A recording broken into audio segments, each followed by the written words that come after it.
Dans une vallée lointaine, baignée de lumière bleue et dorée, vivait un petit dragon nommé Lumo.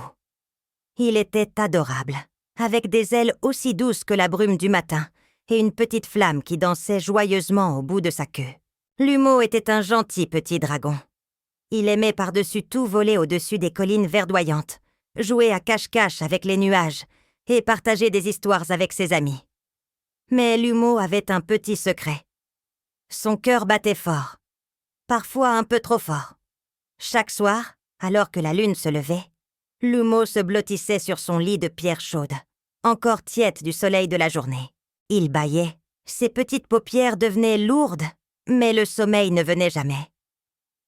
Son feu intérieur, cette petite étincelle qui faisait de lui un dragon, tournait et tournait dans sa poitrine, comme une toupie infatigable.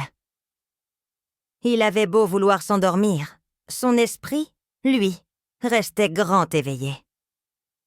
Lumo se tournait et se retournait sur ses pierres. Il essayait de compter les étoiles qui scintillaient dans le ciel sombre, une par une. Mais elles semblaient danser et se moquer de lui. Il soufflait de petits ronds de fumée, espérant que ses soucis s'envoleraient avec eux. Mais rien n'y faisait. Les pensées volaient dans sa tête comme un essaim de lucioles agitées. Il revoyait ses vols acrobatiques de la journée, se rappelait les rires de ses amis dragons et s'inquiétait de savoir s'il avait bien soufflé ses flammes lors de son entraînement. Toutes ces pensées le gardaient éveillé, et son petit cœur battait de plus en plus vite. Épuisé et un peu triste, Lumo décida de quitter sa grotte. Il vola silencieusement dans la nuit, ses ailes effleurant à peine la cime des arbres, et se dirigea vers le lac argenté qui scintillait sous la lune. C'était là que vivait la vieille tortue, connue dans toute la vallée pour sa sagesse. On disait qu'elle pouvait apaiser les rivières les plus tumultueuses et les cœurs les plus agités.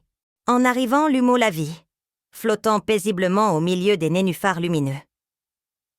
La vieille tortue leva lentement la tête, ses yeux anciens brillant d'une lueur bienveillante.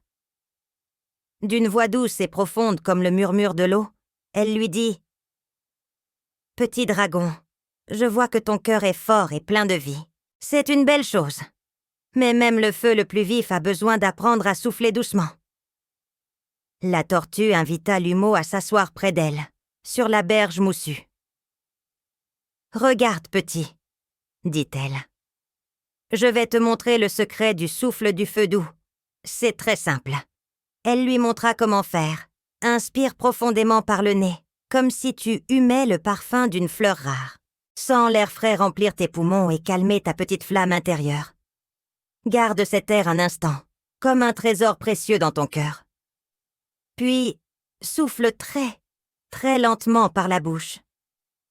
Juste assez de chaleur pour faire danser le pétale d'une fleur sans le brûler. Lumo essaya. Il inspira, sentit son ventre se gonfler et souffla. Une petite flamme paisible et dorée sortit de sa bouche, vacillant doucement dans l'air nocturne. À chaque nouvelle respiration, Lumo se sentait de plus en plus calme. Il soufflait de délicates flammes dorées sur les fleurs du lac. Au lieu de les brûler, sa chaleur douce les faisait s'ouvrir et briller d'une lumière magique. Chaque souffle créait un halo lumineux sur l'eau, transformant le lac en un jardin de flammes calmes. Plus Lumo respirait doucement, plus son cœur ralentissait son rythme effréné. Le lac, tel un miroir, reflétait une myriade de lumières dorées, et les étoiles dans le ciel semblaient lui sourire, comme pour l'encourager. Le petit dragon s'allongea sur l'herbe douce de la berge, continuant ses respirations lentes et profondes. Son ventre montait et descendait au rythme d'une vague tranquille. Une brume dorée, douce et chaude, l'enveloppa comme une couverture réconfortante. Pour la toute première fois de sa vie, Lumo sentit son cœur battre lentement, paisiblement. Il pouvait même entendre le silence, ce petit instant magique entre deux battements. Il comprit alors que c'était ça, le son du repos. Le son de la paix intérieure. Entouré par le doux clapotis de l'eau et le chant des grillons, Lumo ferma les yeux. Il ne luttait plus. Le sommeil vint à lui, doux et léger comme une plume. il s'endormit profondément, un petit sourire aux lèvres, pendant que les lucioles dansaient autour de lui, comme de petites veilleuses. Le ciel passa du bleu nuit au violet profond, et les étoiles scintillèrent plus fort que jamais au-dessus du lac endormi. Depuis ce soir-là, chaque fois qu'un enfant, quelque part dans le monde, ferme les yeux et prend une grande et lente respiration pour s'endormir, le petit dragon Lumeau sourit dans son sommeil. Car il sait que, grâce à lui, un autre petit cœur est en train d'apprendre le chemin de la tranquillité et de la paix. J'espère que cette petite histoire vous a plu et qu'elle apportera des rêves doux à vos enfants. N'oubliez pas que, comme Lumeau, nous avons tous le pouvoir de calmer notre cœur avec notre souffle. Merci d'avoir écouté. Si vous avez aimé ce conte, n'hésitez pas à vous abonner pour ne pas manquer nos prochaines histoires. À très bientôt!